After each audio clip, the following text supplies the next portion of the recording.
A'udzubillahi minasyaitonirrajim. Bismillahirrahmanirrahim. Assalamualaikum warahmatullahi wabarakatuh. Para murid dan para santri dimanapun berada dan juga para pemirsa Sugeng Rahayu semua. Alhamdulillahirrabbilalamin. Pada malam hari ini guru sudah mulai aktif lagi di dalam Facebooknya guna untuk memberi pemahaman sekaligus pengertian tentang apa yang diajarkan guru kepada murid dan santrinya. Dan alhamdulillah tadi sore habis maghrib guru bersama santri yang sepuh sudah memenuhi kewajiban berpamitan pada para leluhur untuk menjalankan laku ilmu pada bulan Ramadan. Semoga video ini nanti dan seterusnya selalu membawa manfaat dan memberikan pemahaman yang baru tentang Islam, tentang kehidupan, tentang spiritual yang ada di Negara Kesatuan Republik Indonesia. Para pemirsa, para murid dan santri, sesuai dengan apa yang kita akan lakukan untuk bulan ini masuk minggu depan, lampiran sudah diterima para murid dan santri, maka melalui video ini akan mendapatkan pemahaman yang tepat. Semoga video ini pun harus dipahami dan dicerna lebih teliti bagi para murid dan santri, sehingga nanti menjalankan ilmu hasilnya semoga bisa maksimal. Para murid dan santri, guru menerangkan mulai hal yang sangat dasar ya ini. Semoga tahun-tahun ke depan guru tidak banyak memberikan cerita lagi. Semoga video ini nanti menjadi bahan pengkajian, bahan pemahaman setiap setahun sekali. Bismillahirrahmanirrahim. Para pemirsa, murid dan santri dimanapun berada, khususnya para murid santri yang baru yang belum begitu tahu banyak tentang apa yang diajarkan guru kepada muridnya. Melalui video ini pada tahun ini guru memberi judul videonya persiapan bulan Ramadan tahun 14 Tritunggak atau tahun 2023 Masehi. Karena apa yang dijalankan guru dan para muridnya mengikuti kalender Tritunggak, para murid dan santri harus paham ya, diterangkan dulu melalui video ini mengapa kita harus melakukan ritual atau menjalankan ilmu ini pada bulan ke-11. Dari video ini nanti diulas guru lebih detail sehingga para pemirsa khususnya murid dan santri sangat paham sehingga melakukan membawa manfaat yang sangat luar biasa. Para murid dan santri, coba guru sudah mempersiapkan apa seperti kebiasaannya dalam lampiran ini, semoga dicerna.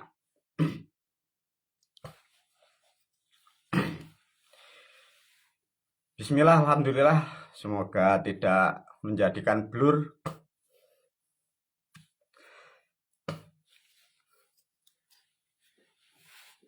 Ayo para murid dan santri dimatangkan, difahamkan, diuraikan dengan detail, khususnya juga murid santri yang baru, juga khusus bagi para pemirsa yang mengikuti video guru, semoga tahu lebih banyak tentang apa yang diajarkan guru, dan agar tahu banyak tentang sejarah Islam dan agar tahu banyak manfaatnya ilmu setelah dijalankannya. Para murid dan santri, sesuai dengan judul persiapan bulan Ramadan tahun 14 Tritunggak, kalender yang dibuat guru untuk murid dan santrinya ya pada tahun sekarang 2023 Masehi. Para murid dan santri, di dalam satu tahun ada 12 bulan ya. Satu tahun ada 12 bulan. Untuk menjalankan ilmu agar para pemirsa khususnya murid dan santri agar paham, dalam 12 bulan guru mengambil hanya 3 bulan yang di belakang ya. Satu contoh, Di dalam 1 tahun ada bulan ke-10, ada bulan ke-11, ada bulan 12 ya. Satu contoh guru memberi ilmu atau mengajarkan kepada murid dan santrinya dalam menjalankan laku ilmu itu diurut bulan ke-11 ya. Di dalam bulan ke-11 guru memberi nama bulan itu namanya Shomadun ya. Di dalam kalender leluhur kita Jawa dulu disebutlah nama bulan itu bulan Selo. Namun di kalender guru disebut bulan Shomadun ya.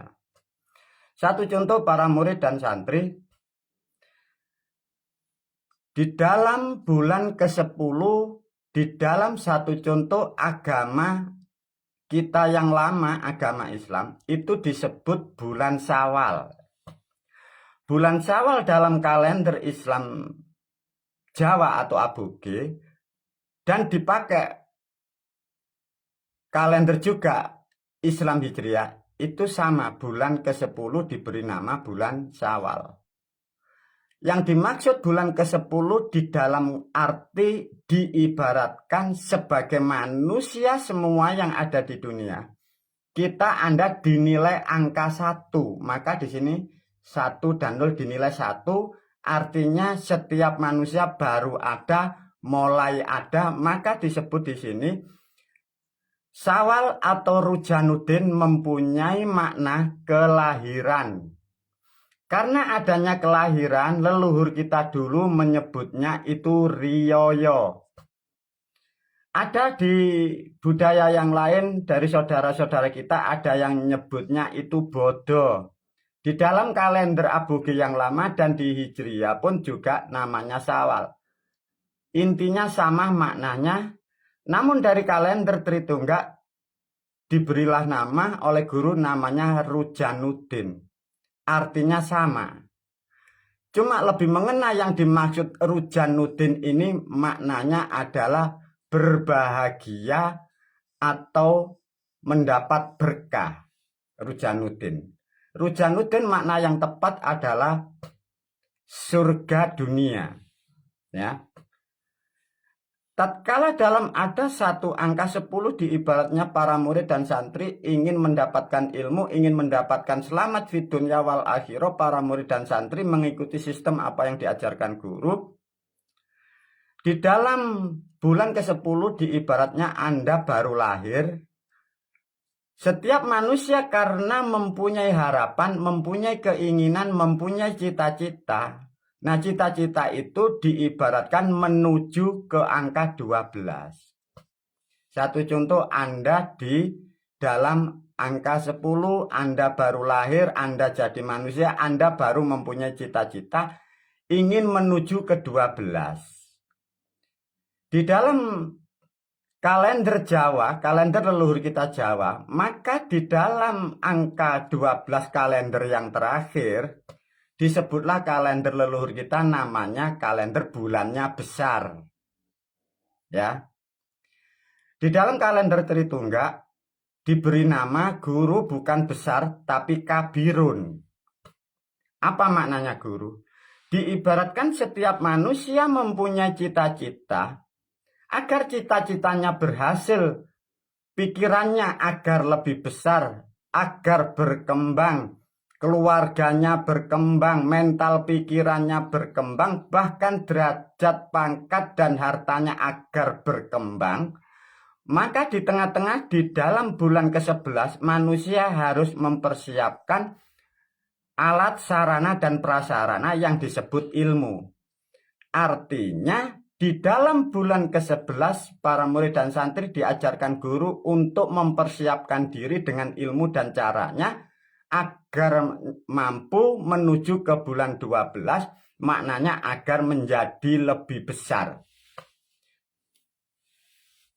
Di dalam kalender guru diberilah nama kabirun. Kabirun itu mempunyai makna bukan besar saja ya. Bahasa Jawanya itu tidak sama dengan bahasa Indonesia ya. Kabirun itu maknanya gedekno. Jadi berharap lebih besar, lebih mulia, lebih bahagia, bahasa materialnya lebih kaya. Ya, gedekno itu tidak hanya besar. Maka gedekno dalam bahasa Indonesia mempunyai makna besarkan atau mempunyai makna tumbuh. Karena yang bisa tumbuh dan yang dituju lebih besar, maka angka 12 yang disebut kabirun adalah yang maha kuasa. Jadi arti kabirun bulan ke-12 dari kalender Tritungga mempunyai makna gedekno bahasa Jawanya, bahasa Indonesia besarkan, bahasa kehidupan atau karir atau ekonomi tumbuh. Bahasa nilai makhluk atau dengan Sang Maha Pencipta bulan ke-12 disebutlah yang kuasa.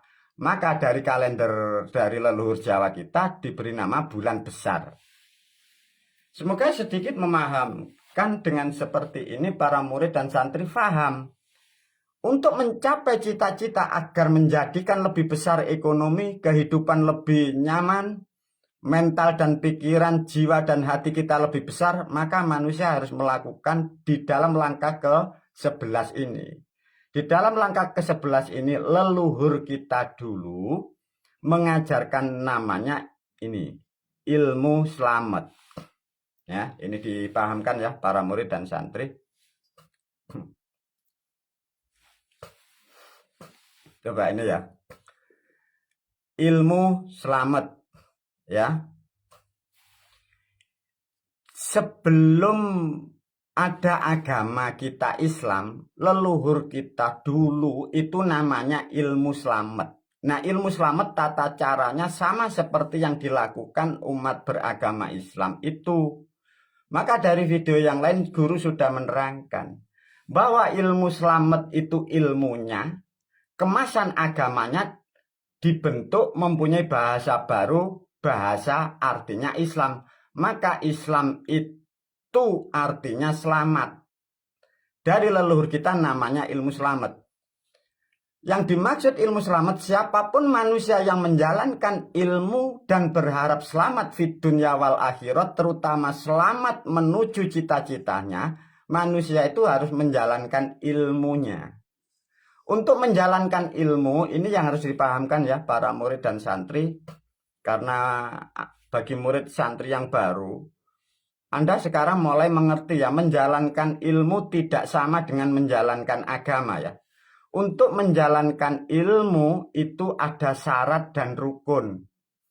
Tatkala syarat dan rukun sudah dipenuhi, ada suatu kalimat atau mantra.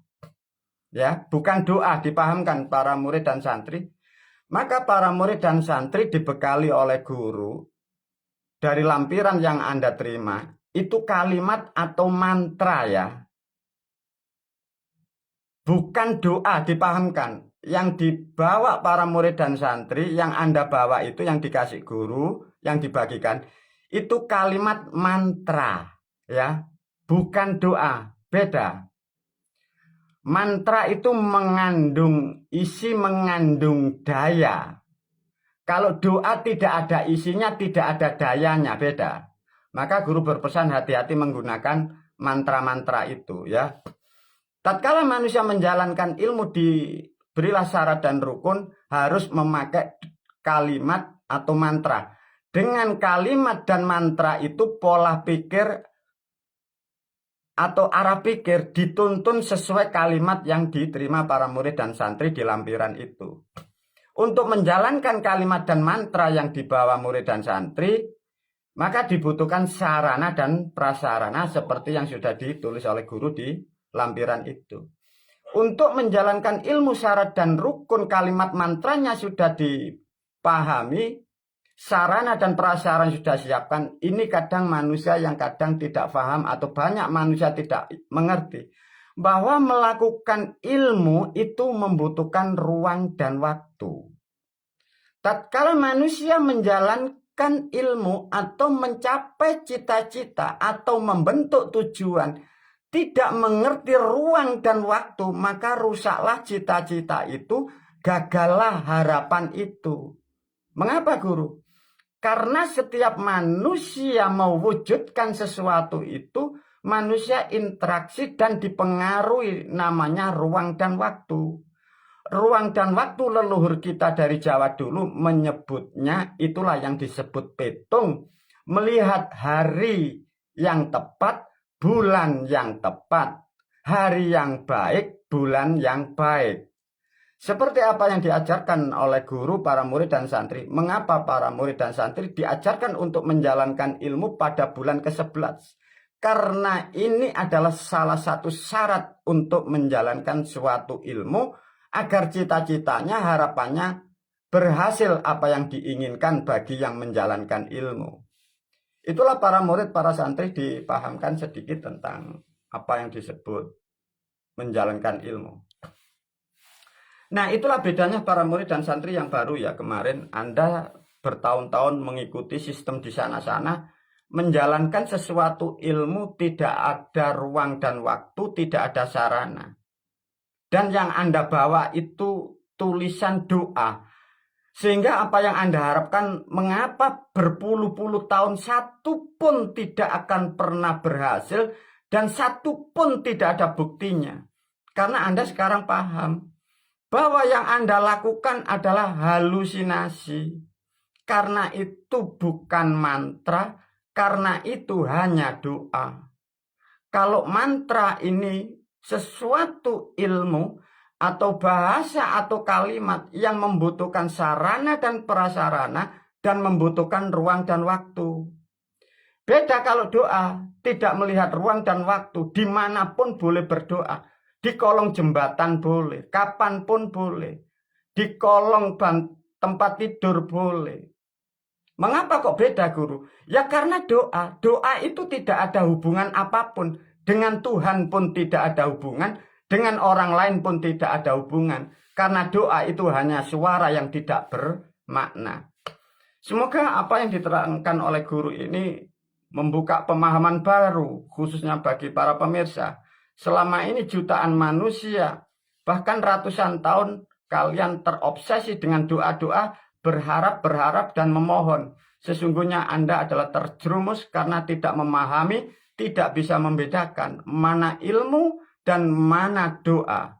Semoga dengan video ini guru memberi pemahaman yang baru sehingga kalian tidak mudah terjebak dari omongan-omongan yang tidak ada makna di luar sana. Para murid dan santri, melalui video ini, ruang dan waktu sudah difahami bagi para murid mengapa di bulan ke-11 diajarkan guru untuk menjalankan ilmu agar menuju ke langkah ke depan dimaknakan angka 12. Semoga cita-citanya berhasil, hartanya lebih berkembang, hartanya lebih tumbuh, rumah tangganya lebih tumbuh, kasih sayangnya lebih tumbuh, maka diberilah sesuatu namanya tuntunan atau ilmu.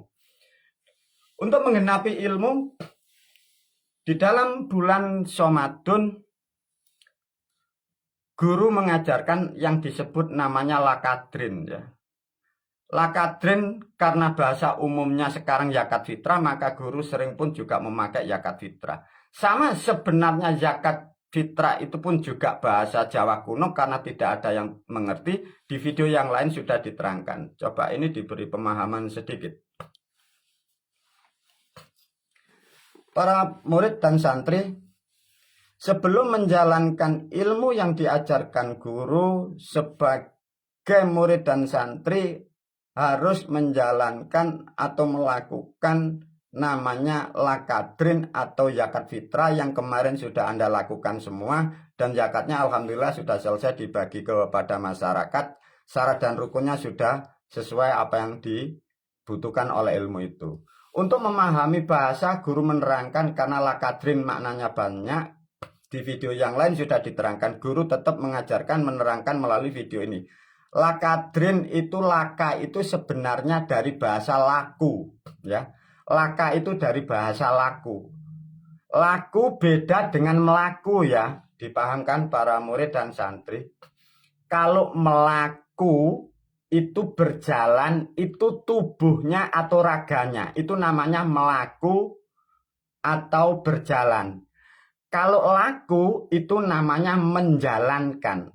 Maka orang-orang Jawa leluhur kita, laku itu tidak bisa dilihat karena itu bentuknya konsep.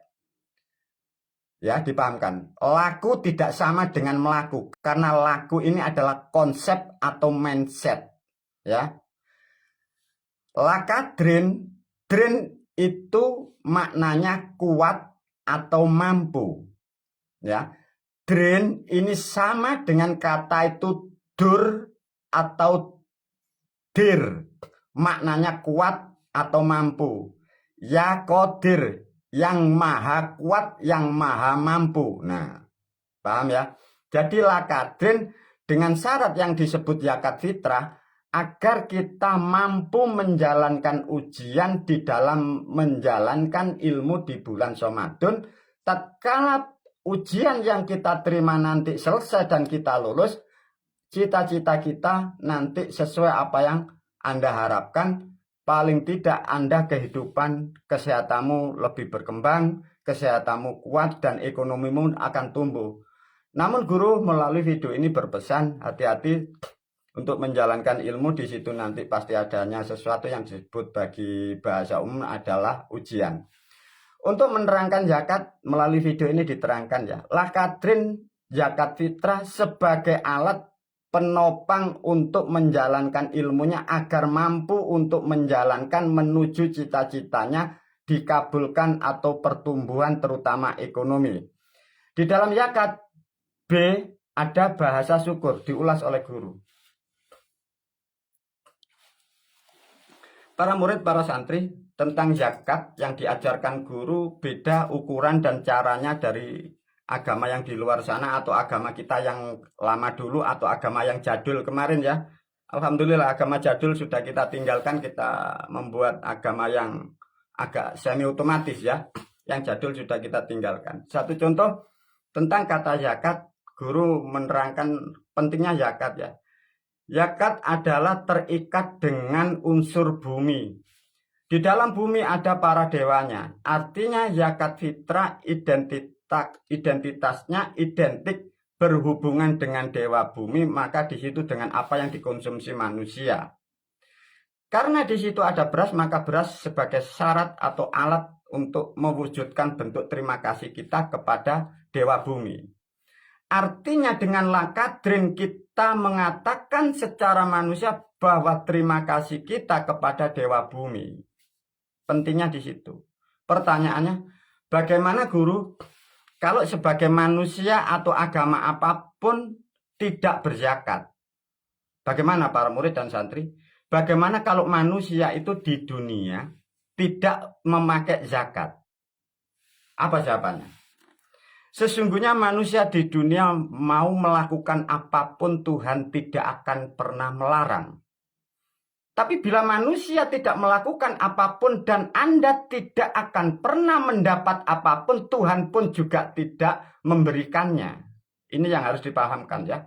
Karena manusia kadang berpikir itu sangat pendek. Ngapain begitu-begitu? Tapi sebagai manusia di dalam video tentang lakadrin atau zakat fitrah, guru menerangkan.